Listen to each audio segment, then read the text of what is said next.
são mortos-vivos. Eles estão querendo se agarrar a uma coisa que não existe mais. E aí, né, o novo homem que surge, para deleite do Renan, é o Fiuk. O futuro é dele. Aliás, vamos falar um negócio. Vamos falar de Fiuk agora, vai? Já que o Pode Martinho ser, entrou. pode ser. O Ricardo queria falar de Big Brother e do teu livro. Né? Então, o que eu queria falar é o seguinte. Eu estou lendo, eu não vou dizer que eu já li todo, porque eu ainda estou lendo este livro aqui que eu vou apresentar, que é A Tirania dos Especialistas, que foi escrito pelo Martim. E é um livro interessante e nos primeiros capítulos, né, no primeiro ensaio, você cita um crítico literário italiano que tem uma tese, que eu achei muito interessante a tese dele, e que você discorre sobre ela, que é a tese de que existem certas narrativas vitimistas que hoje têm uma espécie de monopólio da virtude estética, ou seja, é impossível atacar as narrativas vitimistas, e com isso, obviamente, você tem uma distorção do valor estético, do valor ético de uma obra, e essas narrativas, elas monopolizam o espaço público porque ela é uma derivação espúria de um princípio cristão, né, de olhar para aquele que é humilhado, né, de buscar o pobre, buscar o fraco, de defender o fraco, de defender o pobre. E isso é uma coisa que eu acho que tem tudo a ver com essa onda de politicamente correto em que a gente se encontra. Porque há uma onda de politicamente correto, há uma onda de... É a dinâmica desse negócio aqui também. Há uma onda de vitimismo. Vocês estão muito próximos aí, não está tendo distanciamento social aí, hein? Pois é. A sorte é que o Renan já teve Covid. É verdade. Eu ainda estou me mantendo imune. E esse vitimismo, ele ao mesmo tempo é utilizado por grupos ditos minoritários, por militâncias, para exigir certos direitos, exigir, no fim e ao cabo, certos privilégios. Eu queria que você falasse um pouco de como existe essa relação do que a gente vivencia hoje com a literatura, com esse crítico italiano, enfim, que você discorresse sobre esse aspecto do seu livro. Bem, então, de novo, peço perdão aí se eu for muito digressivo e rambling, mas eu vou tentar aqui. O que o Ricardo ele pegou foi basicamente o segundo capítulo do meu livro, tá? Esse livro, ele na verdade, é um livro que ele não é uma coletânea de ensaios, ele tem uma unidade, tá? Só que essa unidade eu não demonstro logo no início do livro. Você tem que descobrir conforme a leitura dele, tá? Então, o que acontece? O primeiro capítulo se chama Os Testamentos Traídos, em que eu discorro sobre a política da fé e a política do ceticismo, que são dois termos do Michael Oakeshott. Política da fé, no caso, a política da fé racionalista, não tem nada a ver com o aspecto religioso. É a política que crê na fé do racionalismo, da técnica, da exatidão. E a política do ceticismo, que é justamente essa política que desconfia da fé racionalista. O Oakeshott, ele vai dizer que, na verdade, esses dois polos são antes da política, eles são pré-políticos. E eles vão formatar os discursos políticos de uma maneira intercambiante, em que muitas vezes você vai observar que há uma política da fé e uma política do ceticismo. Ou, às vezes, as duas acontecem de forma simultânea. Tá? Por quê? Porque o discurso político ele é sempre ambivalente. Isso é uma coisa que a gente precisa ter muito claro e que eu sempre tive muito cuidado quando eu faço uma análise política. Porque qual é o problema, né? Quando você faz análise política, especialmente no Brasil, que é dominado pelo reducionismo. Todo mundo acha que você está tendo um lado. E não é o caso. Quando você faz uma análise política, você está tendo uma análise epistemológica, cognitiva, de um determinado problema, e esse problema existem a diversos fatores, e nesses diversos fatores você precisa, às vezes, examiná-los todos simultaneamente. Isso não implica que você não possa ter um lado moral. Isso são outros 500. Mas na hora da análise você tem que ter uma certa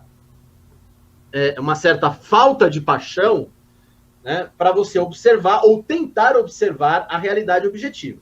O Oakeshott fala desses dois polos políticos, política da fé e política do ceticismo. O segundo capítulo, que é justamente o tema que o Ricardo falou, se chama Abolição da Vergonha.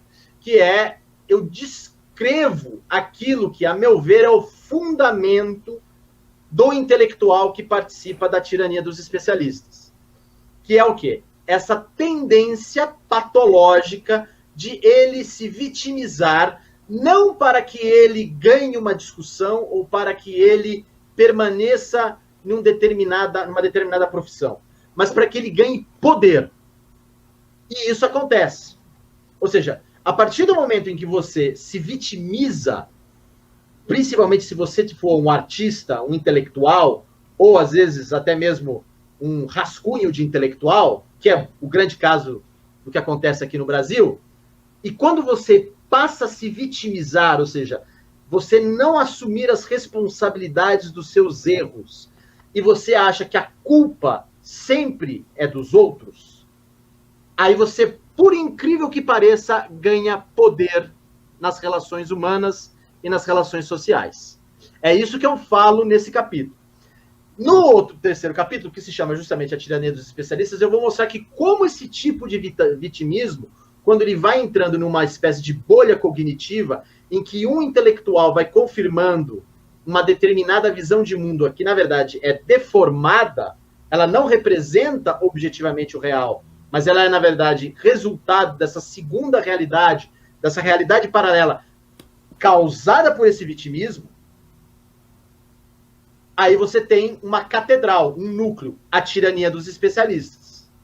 E aí, depois disso, vai ter um capítulo que se chama Em Busca do Eros Perdido, que é muito curto, mas que basicamente é uma descrição da consequência do que ocorre quando você é uma vítima o tempo todo, que é uma deformação da compreensão amorosa da realidade.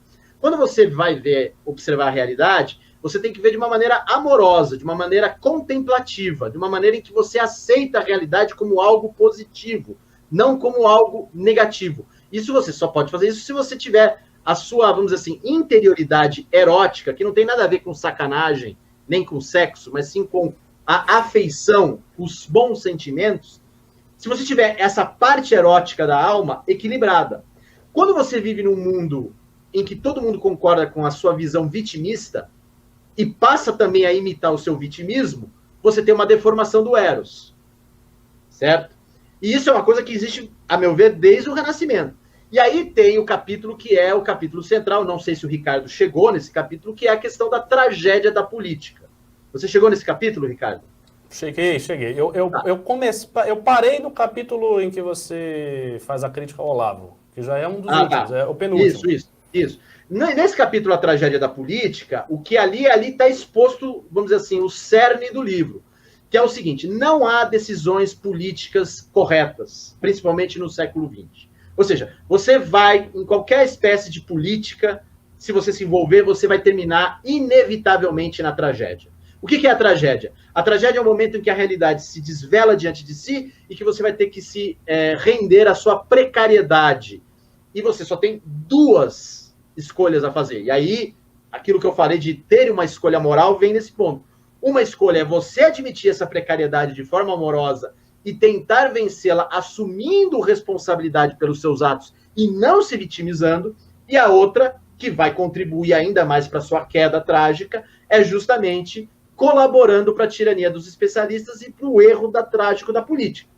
Aí vem o outro capítulo, que é o capítulo do impasse da esquerda, que eu mostro como a esquerda foi, por meio dessa tragédia da política e dessa incompreensão de que qualquer revolução política que tente alterar a estrutura da realidade é intrinsecamente trágica, como a esquerda entrou num impasse, principalmente depois do Trump, do Brexit e do Bolsonaro, que até agora ela não conseguiu sair. E sempre entrando como solução para eles definitiva, mas para mim equivocada, de uma solução vitimista. Ou seja, a esquerda sempre tem que apelar para o vitimismo. Agora, o ensaio maior, que é um ensaio sobre a obra de Olavo de Carvalho, tudo converge para o ensaio do Olavo, porque o Olavo é o exemplo acabado do que é o intelectual vitimista, do intelectual que, na verdade, tem o Eros deformado, do intelectual que criou uma casta intelectual, ou pseudo-intelectual, que conversa apenas entre si, mas que ele conseguiu romper essa bolha e contaminar todo o tecido social. E ele é o exemplo de um sujeito extremamente talentoso, extremamente hábil, que tinha tudo para dar certo como um grande filósofo nacional, e que ele termina de maneira trágica fazendo um projeto filotirânico, ou seja, né, apoiando uma tirania, não só a tirania dele, mas uma tirania especificamente política, que é a de Jair de Bolsonaro, e ele levando a rodo o Brasil inteiro. Interessante que eu escrevi esse ensaio em 2019. Eu nem sabia que ia ter uma pandemia, né?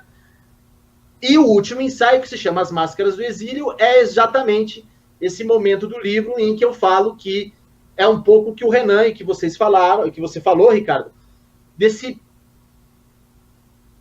público, esse eleitorado, essa parte da sociedade que está vivendo em exílio, que são esses indivíduos atomizados, que tentam viver nas suas respectivas comunidades, mas o Estado vai interferindo o tempo todo.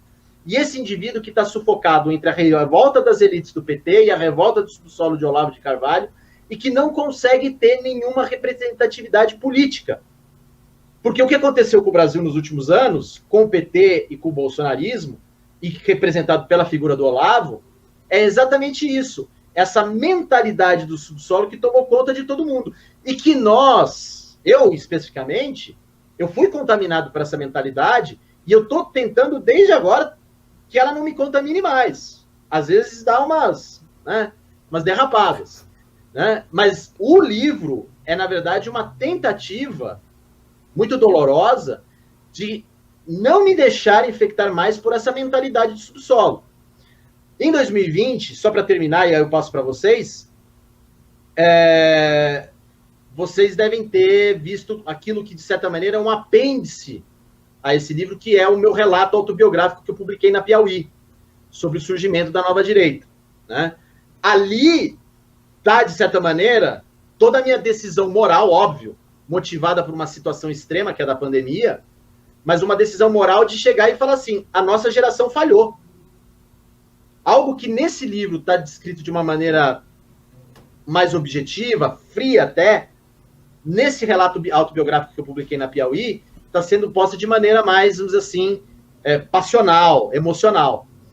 Porque o ponto é o seguinte, o que aconteceu com o Brasil, não só de 2002, com a eleição do Lula até 2018, mas vem com a pandemia, é o registro de uma tragédia geracional. E a gente vai ter que lidar com isso pelo resto das nossas vidas. Isso é indiscutível.